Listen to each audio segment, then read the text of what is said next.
Welcome to Rainmakers Roundup. I'm your host, Mark Iorio. I have a repeat guest here today, Chris Mangano. Chris is Vice President of Sales and Marketing, right, for Mercadien Technologies. Yes, indeed. Welcome, buddy. Thank you. Good to have you. Pleasure to be back. Had It's fun always the a first pleasure time. to see you. Yeah, man.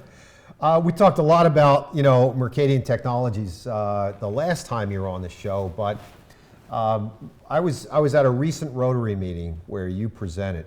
Chris, it was great. It was fascinating because you taught me and a lot of other people in that room what's really going on in the world of cybersecurity. And man, I'll tell you what, it's life has changed a lot, right? So tell us a little bit about what Mercadien Technologies is doing with regard to cybersecurity.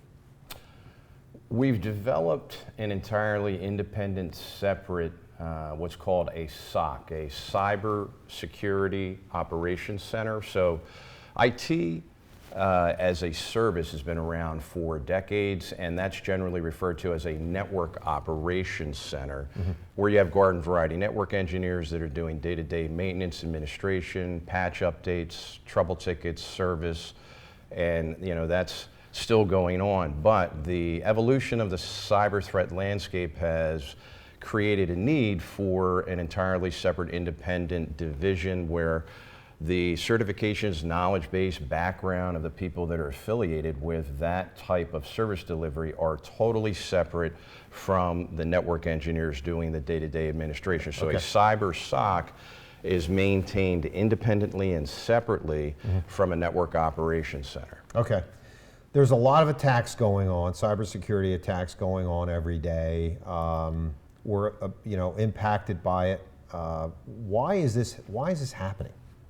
Great question. You've heard of some of these expressions like maybe Internet of Things. Yep. There used to be something that was going around more prevalent than Internet of Things, kind of predated it, called big data, which is still out there. And essentially there is an ongoing, never-ending collection of information about who you are, what you do, where you go, what you research, what you investigate, how you live your life, how you manage your affairs, that is a footprint of your identity as an individual in the cyberspace world. So these edge devices that are supposed to be making life simpler and more streamlined for us, are doing that, but they're also collecting, storing, archiving, journaling this data about what you're doing, and that data does not disappear, it doesn't go away. So these smart devices, these edge devices, so for example,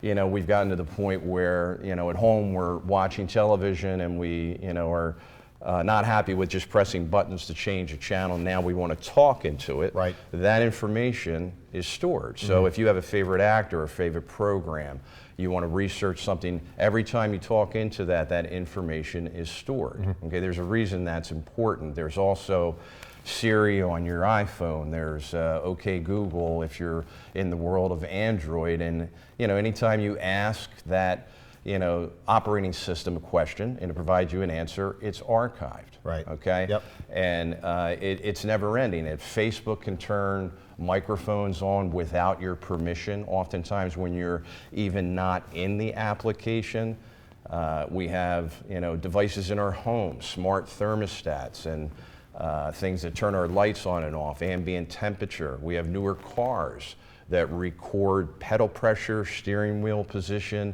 Of course, who's interested in that? The insurance companies want to record, archive, and journal how you're behaving behind the wheel, which is going to make their job of insuring you that much more accurate. So, with drones and surveillance and security combined with things like, fitness trackers, watching your pulse, your heart rate, steps that you take. Is this helpful? Yeah, definitely. We want to know how healthy we are, where we're going in terms of the 24-hour steps that we take, but that's also archived. So medically speaking, there's a footprint being built on even how you live your life from a health style standpoint. A lot of people are doing 23andMe, and I'm not here to say that's a good or bad thing, but if you're going to mail your blood in to an organization that's going to chronicle and put together a legacy downline of your family hierarchy,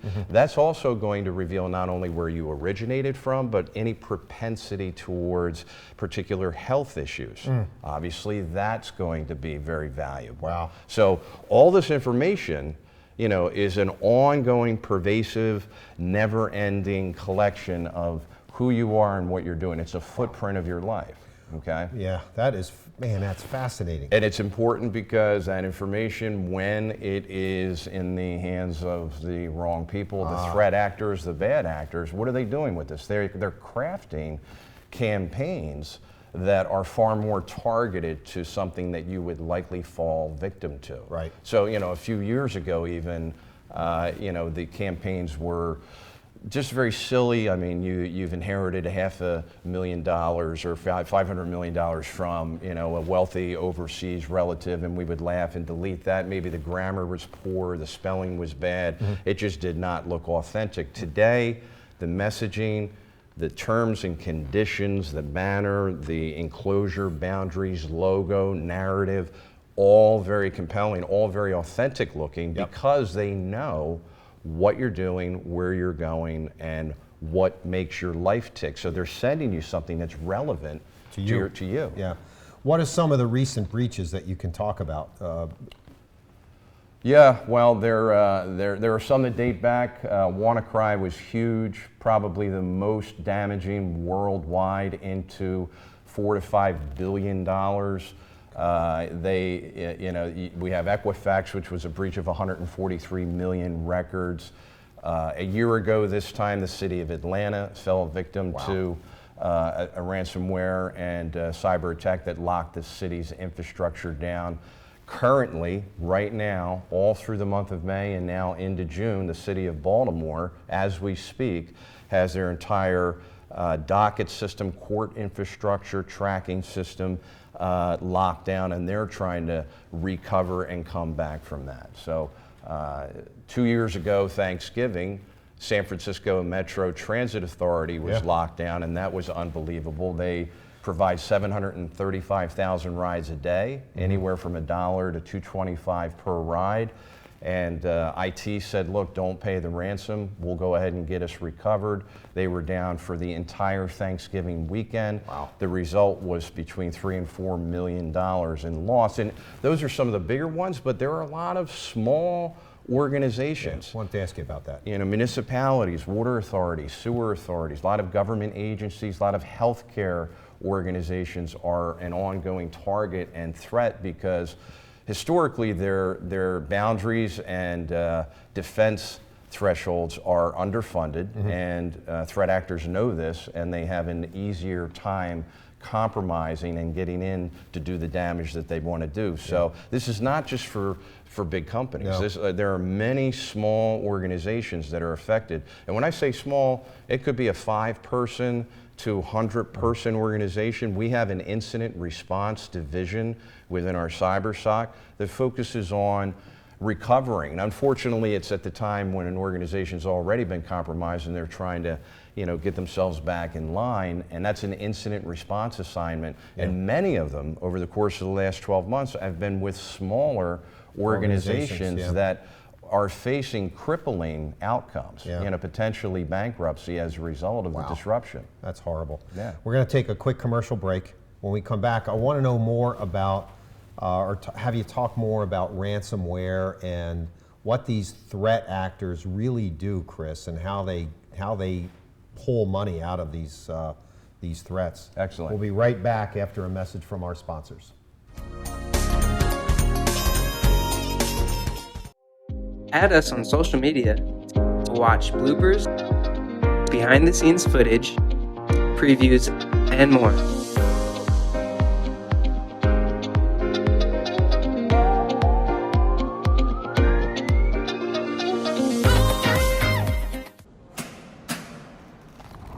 I work 13 hours a day, 6 days a week. So when I'm off the clock, I gotta get stuff done.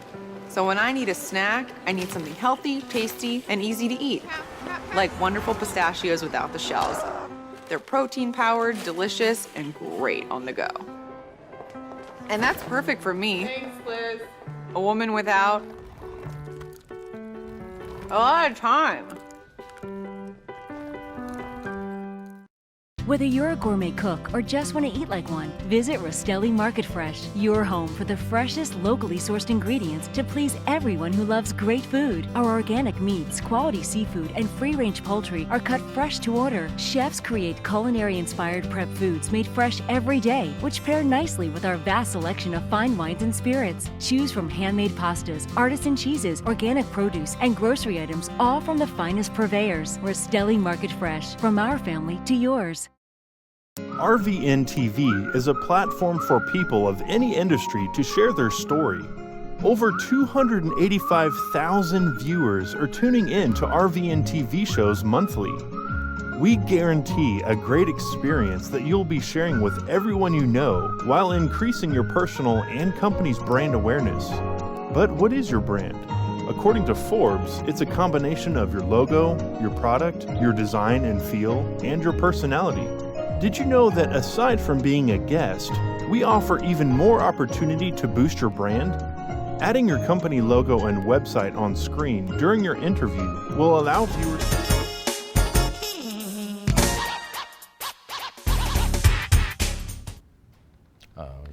All right, welcome back to Rainmakers Roundup. I'm your host, Mark Iorio, and I'm back with Chris Mangano. Chris is the Vice President of Sales and Marketing for Mercadien Technologies. We're talking about cybersecurity and the impact that it's had on, God, so many organizations, Chris.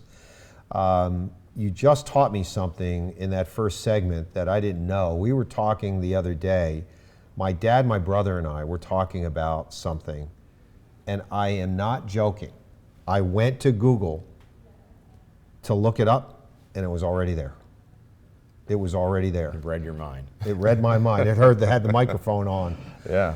But well, anytime, and everybody knows this, I mean, you research anything, investigate anything, look anything up on Google, instantly within nanoseconds you have ads on the right-hand banner targeting exactly what you just researched. Yeah, it's retargeting. I mean, that's a whole other thing that we can talk about. But right.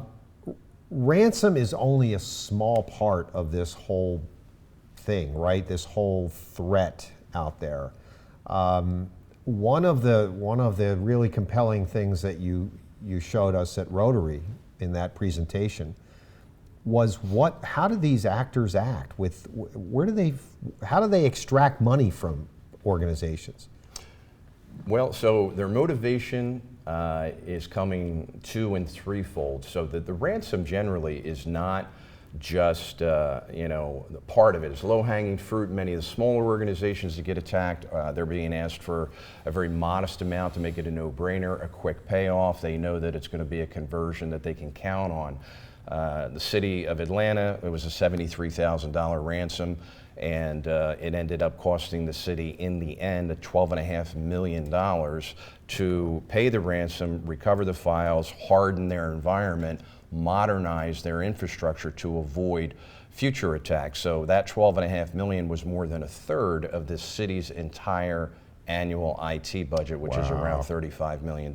So one incident really impacted them. But the threat actors ask for ransom. Obviously they get a payoff from that, but they're also manipulating on the back end the cryptocurrency index. So Bitcoin is one of the more popular ways that they are receiving payment. There's a lot of anonymity with that, virtually impossible to trace. And just a quick story about an individual that was in the news not long ago that bought $27 worth of Bitcoin in 2009. It was worth maybe 0.03 cents per Bitcoin. It equated to about 9,000 Bitcoins. And at the end of 2017, December, Bitcoin was worth close to $20,000 per Bitcoin. So that was about almost $170 million for the $27 investment this individual made. Right. He was asleep at the wheel, forgot he even owned it, didn't discover until the following June, 6 months later. But the check down, substantial, went from 20,000 to about 6,500, still about $58 million. So the point is, a lot of these threat actors are sitting on Bitcoin, and when they manipulate the back-end index to inflate the value of the currency, they are getting a much bigger payoff in that way, because the more it's used, the more it's engaged as the way that this exchange occurs, the higher the value becomes. So the ransom almost becomes incidental, you know, when they can manipulate the cryptocurrency. Yeah. How does ransomware work? What's the essence of ransomware? So it's you know, in simple terms, it's an algorithm. We've heard the term malware. Malware is just kind of short for malicious software, malicious code. So it's an algorithm that is designed with malicious intent. And when it's deployed, it has the capacity to lock down and render your system, your operating system, your directory structure, your file access, folder access, completely inaccessible, inoperable. So, you know, it's money for your files, it's money for your data. They're hijacking, locking down, and controlling your data, and then the ask is generally for a money exchange in which they will, or maybe not, send you a decryption code where you can then unlock and have access to your files. The problem is you really don't know, A, if you're going to get the code. Right. You don't know what condition they've left your files in. So even though you may be able to access your information, is it in the same state that it was in prior to the event happening? So there's honor among thieves, you know, in this world of threat actors. You know, they like to think of themselves as individuals that actually follow through and do what they say they're going to do. So, you know, they often, 75% of the time is the stat where they will send the code. Okay. They'll let you unlock your file. So, but 25% of the time, and that's shifting. You know, they don't even send it to you. Yeah. You pay the ransom, and you're still stuck, and you still have no access to your information. God, it's horrible. It's a horrible way to go through business, or you try to deal with the day-to-day operations of your IT. And it's not just ransom. I mean, there's a large public school district who will remain nameless in the South Jersey area that not long ago, within the last 6 to 8 months, fell victim to a wire fraud transfer. Okay. Two $200,000 wire frauds were perpetrated. They were able to recall the second one, but the first $200,000 was never recovered. Wow. And, you know, that was a substantial compromise. So wire fraud, instructing the recipient to do something through what appears to be a legitimate ask. Right. Language, narrative, coming from maybe a higher authority, a superintendent, a business administrator, perhaps in the world of K through 12, which is a high target area, by the way. You know, it happens, and it happens regularly. Almost maybe a month and a half ago, a Kentucky-based school almost fell victim to a $3.7 million wire fraud that was intercepted in the 11th hour. Someone realized what was happening. The wire fraud did not occur, but had that happened, that would have been the largest compromise of its time. Yeah, wow. I mean, so other examples of ransomware that you've seen? This is, Chris, this is fascinating. I think this is a whole world. You're in it. You're in it. For the people out there that are watching this, this is a dark world out there, and thankfully what Mercadien's doing is helping organizations, small, medium, and large. Yeah, some very large. And that's the key. I mean, we have very large clients, medium clients. As I said, incident response assignments in the last 12 months for our team has involved very small organizations that we're talking anywhere from maybe 10 employees to, you know, less than 100. So you are not immune if you think you're small, you're not dealing in confidential data or something that's attractive or appealing to threat actors. They are doing sometimes what's just called a shotgun brute force attack, and they're just seeing where they can get in with the repeated attempts. So if your barriers and your defense strategies and security scheme are relatively underfunded and low, and they can get in, they haven't necessarily targeted you because you have confidential information. They got to you because they could. Yeah. And they are now going to exploit you. Yeah. So types of ransomware, very quickly, there's something called Fat Boy, which is based on an economic index, and it's called that because a Big Mac, for example, in New York City is worth probably, I don't know, $9. You go into a McDonald's, I don't eat that food, but around here, Big Macs are maybe $3 or $4. And you know, the socioeconomic profiling of where the ransom attack occurs can be traced. So they know what, relatively speaking, they can ask for and extort out of you based on where you reside. You know, if you're in that area, they can ask for more. Another very malicious type of ransomware is called popcorn time. Popcorn time, they will infect you, and then they will present you with an option. They'll say, pay the ransom, we'll provide you with the code, you can unlock your files, or if you go ahead and infect voluntarily with anonymity 2 other people on our behalf that you know, we'll go ahead and give you the code for free. Wow. And you wouldn't think, you would hope that not many people would do this, but my goodness. many people do because they're promised anonymity in doing this. And what that's creating is a downline, a pyramid scheme, where it just propagates that much faster. They're turning you, the victim, into a criminal. Right, exactly. Yeah.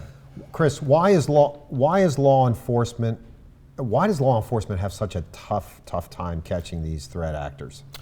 Yeah, it's I do a lot of these presentations with FBI folks, and they oftentimes are not thrilled when I go first and present some of the statistics about the 8 ball that they're behind. But the reality is, the bad guys are ahead of the good guys. The money, as with everything in life, follow the money chain, and the compensation and payoff and reward to be on the threat actor side of the table far outweighs, the good side. So they're not able, just by virtue of the brain share on that side, to oftentimes be able to trace, but also, and we won't get into the weeds with what blockchain is, but blockchain is the engine, the underlying common denominator to how many of these cryptocurrencies work.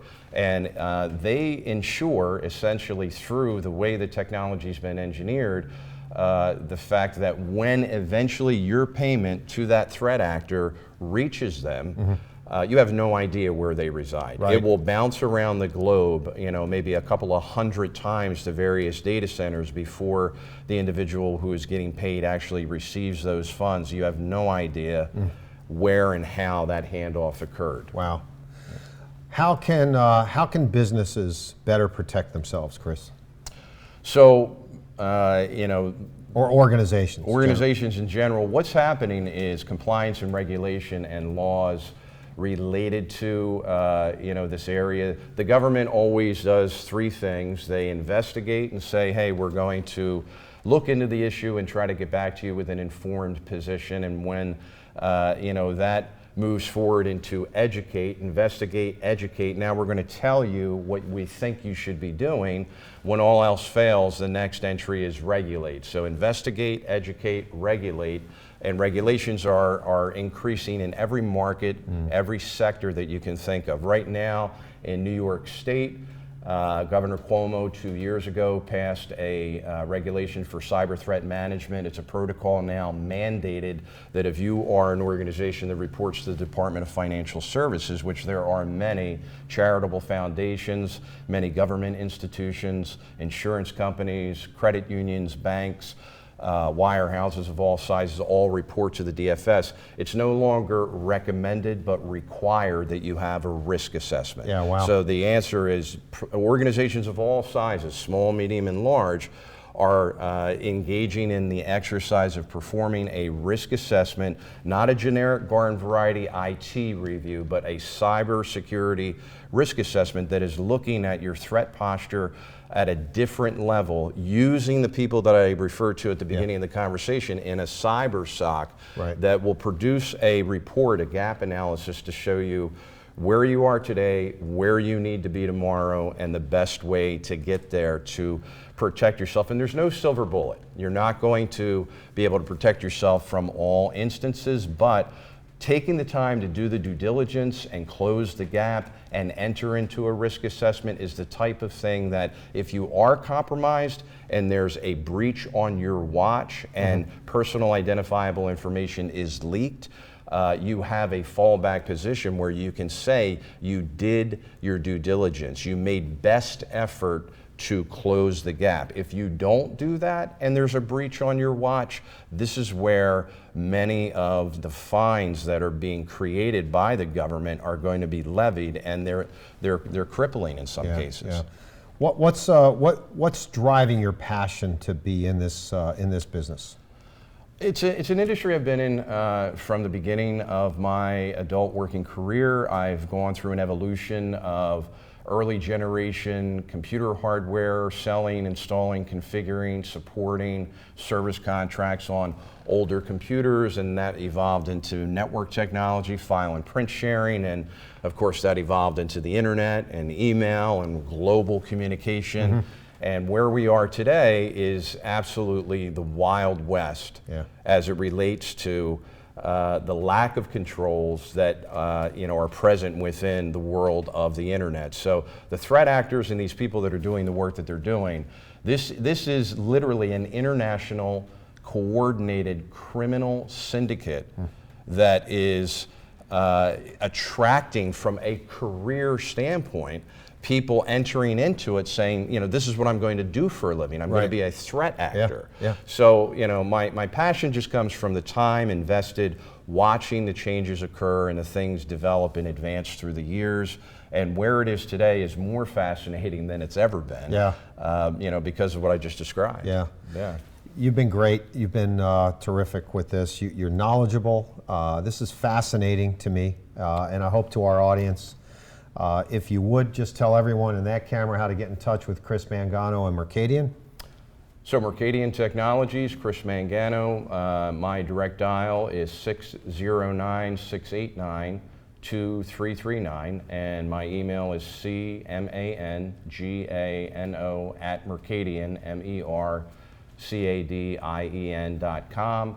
We are not an organization that pushes or suggest anything that isn't relevant. So it starts with a very non-obligatory, simple review, conversation, and evaluation of your environment, and a discussion around a risk assessment that would be relevant for your particular needs.